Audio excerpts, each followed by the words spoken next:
नमस्कार श्रोते हो. श्री स्वामी समर्थ. संजीवनी स्वामी कृपेची भाग 1 यामध्ये आपले स्वागत आहे. या पुस्तकामध्ये आपल्याला स्वामी कृपेची अनुभूती जाणून घ्यायला मिळेल. चला तर वळूयात स्वामींच्या 19व्या अनुभूतीकडे. श्री स्वामी समर्थ. अशक्य ते शक्य करतात स्वामी. मी सौ तेजश्री व माझे मिस्टर श्री निरंजन राय आम्हा दोघा नवरा बायकोंच्या आयुष्यात 1992 हे वर्ष आयुष्याला खूप वेगळे वळण देऊन गेले. माझ्या मिस्टरांचा बांधकामाचा व्यवसाय, तोही भागीदारीत आणि अत्यंत जवळच्या नातेवाईकांतच भागीदारी. मतभेदांमुळेच धंद्यावर परिणाम, शेवटी काम बंद झाले. धंद्यातील कर्जामुळे धंदा जवळजवळ बुडालेल्या अवस्थेत. त्यामुळे कोर्टे कचऱ्या, पोलीस चौक्या, धमक्या या सर्व गोष्टींना वरचेवर आम्ही तोंड द्यावे लागत असे.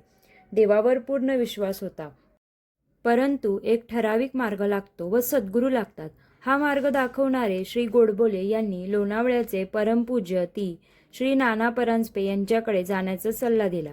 आम्ही दोघेही वरचेवर त्यांच्याकडे जाऊ लागलो.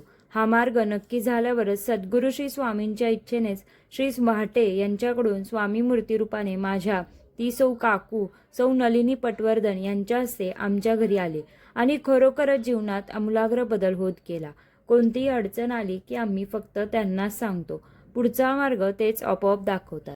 पूजा अर्चा तासनतास बसून आम्ही नक्कीच करत नाही, परंतु प्रत्येक गोष्टी चांगली वाईट त्यांच्यासमोर बसून त्यांना सांगतो व रोज तो आपण स्वयंपाक करतोच त्याच्या पहिला नैवेद्य त्यांना दाखवितो. मग आम्ही जेवतो. कोणतेही पैसे आले की पहिले त्यांच्यासमोर ठेवतो व मगच खर्च करायला घेतो. स्वामी मूर्तिरूपाने घरात आल्याने जे काम पूर्णतः बंद पडले होते ते हळूहळू सुरू झाले. ज्यांचे फ्लॅट होते ते पूर्ण करून त्यांना ताब्यात देता आले. इथे एक उल्लेख मला आवर्जून करावासा वाटतो. श्री व सौ बेंद्रे यांनी आमच्या भागीदाराईकडे 1990 साली 2 फ्लॅट अंदाजे 1800 स्क्वेअर फुटाचे बुक केले. त्यांच्याशी काही MOU केला, त्यावर फक्त भागीदाराची सही, माझ्या मिस्टरांची सही नव्हती. 1992 साली हे सर्व जवळजवळ बुडालेल्या अवस्थेत असताना आमच्या घराचा पत्ता कुठून तरी मिळून घर शोधत ते आले.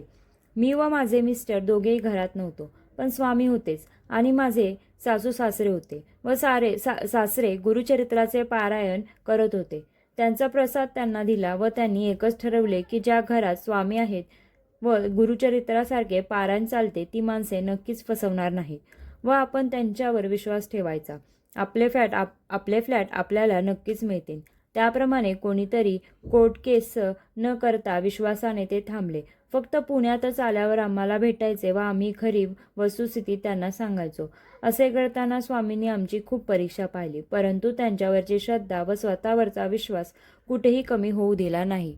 श्री व सौ बेंद्रे ही परम स्वामी भक्त. त्यांनी बुक केलेल्या बिल्डिंगचे काम अत्यंत हळू चालू होते, परंतु त्यांनी एकदाही अविश्वास दाखवला नाही. काही कारणांनी आम्हाला प्लॅन बदलायला लागला व त्यामुळे त्यांच्या फ्लॅटचा एरिया जवळजवळ 600 स्क्वेअर फुटांनी कमी झाला. हे त्यांच्या कानावर घातले की आता 1300 स्क्वेअर फुटाचे मिळून 2 फ्लॅट घ्या व राहिलेले 600 स्क्वेअर फुटाचा आमच्या पुढच्या बिल्डिंगमध्ये आम्ही तुम्हाला फ्लॅट देतो. तसे ॲग्रीमेंट करून घेऊन त्यावर त्यांना स्वामी रूपाने आलेल्या उभयंतांनी याला स्पष्ट नकार दिला व म्हणाले, तुमच्या कष्टाकडे व प्रामाणिकपणाकडे बघून आम्ही एवढ्याच फ्लॅटमध्ये समाधानी आहोत. पुढचे स्क्वेअर फूट आम्ही तुमच्यासाठी सोडून देत आहोत व त्याबद्दल आमची कोणतीही तक्रार नाही. तसंच या 15 ते 16 वर्षात बांधकाम साहित्याच्या किमती दुप्पट झाल्या आहेत. तुम्ही जुन्या भावानेच आम्हाला फ्लॅट देत आहात हे आम्हालाही विसरून चालणार नाही. हे ऐकून माझ्या डोळ्यातून अश्रू वाहू लागले. हे अगम्य लीला सद्गुरू स्वामीच करू शकतात व ही बुद्धीही स्वामीच देऊ शकतात. श्री बेंद्रे यांच्या फ्लॅट पूर्ण होऊन त्यांना ताबा दिला. ताबा देताना सद्गुरू स्वामींचा फोटो आम्ही फ्लॅटमध्ये ठेवून पूजा केली. अशा अनेक अडचणी स्वामींनी दूर केल्या. वर उल्लेख केलेल्या सौ निलिमा पटवर्धन, माझ्या काकू व काका श्री शरदचंद्र पटवर्धन हे दोघे श्री व सौ भाटे यांची स्नेही. त्यांच्यामुळे सद्गुरू स्वामी आमच्या घरी आले. श्री पटवर्धन यांचाही सदाशिव पेठेतील प्रॉपर्टी त्यांना गहाण टाकून माझ्या मिस्टरांच्या फर्मसाठी कॉस्मॉस बँकेकडून काही कर्ज काढले होते. अडचणीमुळे कर्ज फेड न झाल्याने त्यांच्या प्रॉपर्टीचा लिलाव करून बँक पैसे वसूल करणार होती, पण स्वामींच्या पुढे बसून राहिले व फक्त तुम्हीच हे वाचू शकता म्हणून साकडं घातलं. स्वामींनी दिलेल्या बुद्धीप्रमाणे बँकेशी बोलणी केली. मी व माझे काका यांनी बँकेला प्रॉपर्टी आम्ही डेव्हलप करतो व बँकेला दरमहा हप्ता भरून त्याच्या कर्जाची परतफेड करतो असे सांगितले. फक्त प्रॉपर्टी डेव्हलप करायची परवानगी द्यावी अशी नम्र विनंती केली. आश्चर्य म्हणजे बँकेने दरमहा हप्ता न चुकवता भरण्याची खबरदारी घेऊन बांधकाम चालू करण्याची परवानगी दिली. भूमिपूजन परमपूज्य ती श्री नाना परांजपे यांच्या हस्ते होण्याचे परमभाग्य आम्हाला लाभले. 2 वर्षात बांधकाम कसे पूर्ण झाले कळले नाही. कोणतीही अडचण न येता बिल्डिंग पूर्ण झाली व बँकेचे सर्व पैसे आम्ही फेडले. हे सर्व करताना काकूंनी पूर्ण विश्वास आमच्यावर दाखवला. पुढे माझ्या मिस्टरांनी आम्ही त्यांचे कर्ज फेडले तेवढ्या किमतीची प्रॉपर्टी त्यांना आम्हाला परत दिली व आज त्यातच आम्ही एक फिटनेस सेंटर चालवत आहोत. त्यात वास्तू स्वामींचे अस्तित्व आहे. सद्गुरू स्वामींशिवाय आमचे जीवन व्यर्थ आहे. मार्ग दाखवायला ते बसलेच आहेत. प्रत्येक संकटातून बाहेर काढायला सद्गुरू तत्पर आहेत. फक्त परमशक्ती श्रद्धा पाहिजे. त्यांनी बाकी काही नको हे अनुभवाने पटले. उरलेल्या आयुष्यात त्यांच्याकडे मागणे एकच, त्यांच्याच चरणी सदैव राहण्याची त्यांनी सद्बुद्धी द्यावी.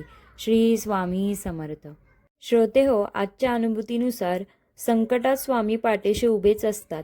त्यामुळे आपण त्यांच्यावरती विश्वास ठेवून पुढे चालत राहिले पाहिजे. पुढच्या अनुभूतीसाठी चॅनलला लाईक, शेअर आणि सबस्क्राईब करा.